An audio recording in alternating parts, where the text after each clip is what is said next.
ladies and gentlemen, and welcome back to the world of V-Gaming Junkie News. The Dross was eradicated by Andross, so there's nothing but pure gaming-related meatiness. It is all about the electronic good stuff as we dive deep in all that's new in the various interactive virtual worlds.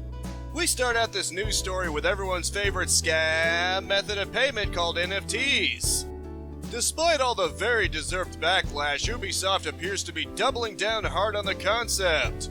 Their excuse is that it will take time to implement. I assume that means take time to chip down at people's defenses until they start to accept it as part of how things go. Just a quick reminder that horse armor in Skyrim was laughed at and ridiculed too. And now we heavily accept nickel and dime cosmetic items in our games. All I'm saying is if we're not careful, they're going to keep taking more and more until everything that we once outraged against becomes an acceptable part of game culture. If Ubisoft gets their way, blockchain tech is going to become mainstream in video games, something I hope isn't a popular sentiment, at least not right now. The takeaway from all this is to remain vigilant and don't give them a pass on things like this.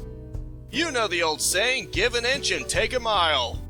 In other news, Tesla is apparently in hot water for allowing their drivers to play video games.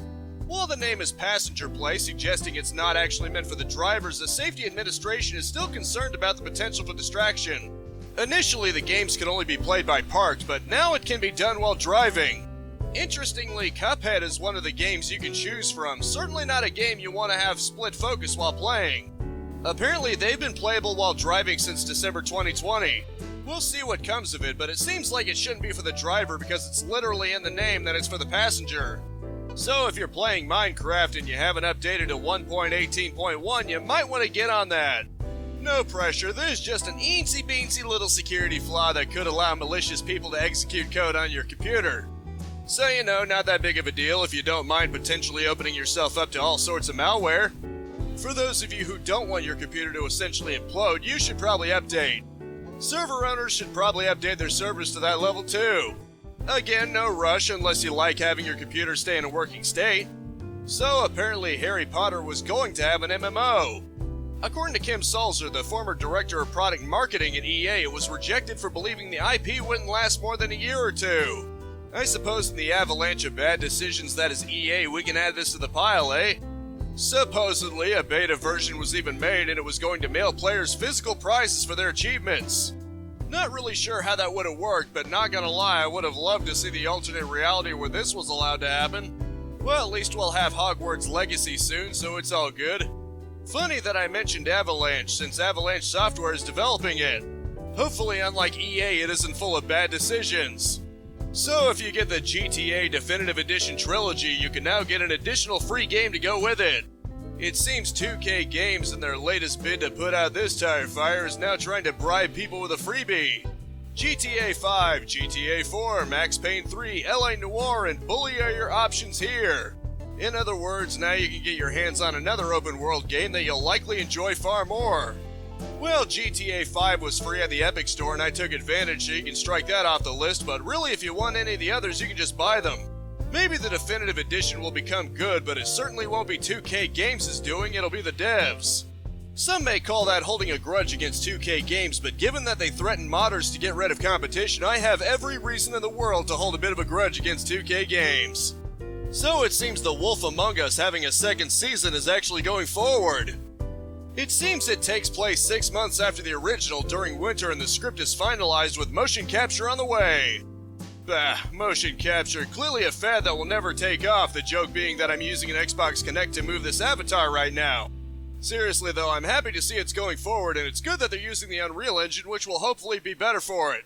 It's definitely going on my radar because I really loved The Wolf Among Us.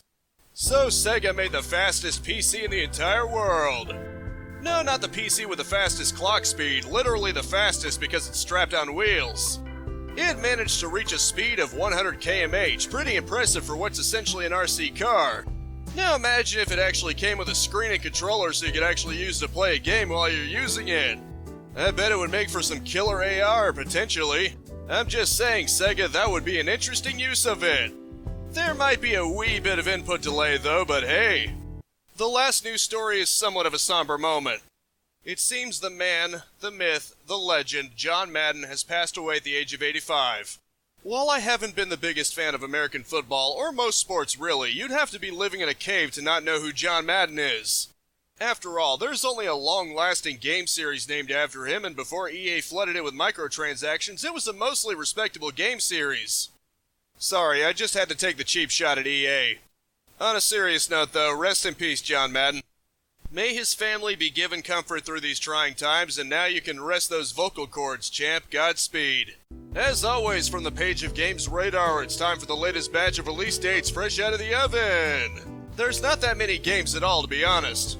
The 10th of January has Super Sammy Roll for Series X, while the 11th has Weird West for PC, PS4, and X1. PUBG Battlegrounds goes free to play for PC, PS4, X1, and Stadia on the 12th, while the 13th has Anacrucis for PC and Xbox, as well as Mushroom Wars 2 for PlayStation and Xbox. This week's Epic Freebie consists of various mystery gifts, so as of the making of this, I have no idea what the next one is going to be. The last one was Salt and Sanctuary, and I hope you grabbed it before it was replaced, if you wanted it anyway. And as always, that rounds out this news week. I hope you enjoyed and were well enough informed.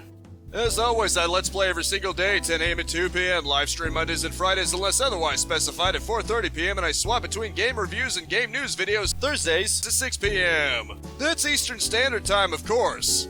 You can always subscribe and hyperbeam that bell icon if you don't want to worry about keeping track of time zones. A like is always appreciated for the algorithms, but I just hope you genuinely enjoyed it, and that is it for now. Thank you so much for tuning in with me. Spread this video around like intergalactic warfare, and I'll see you next time. Capitalize on life, peace out, have a good one, and I'll see you next week.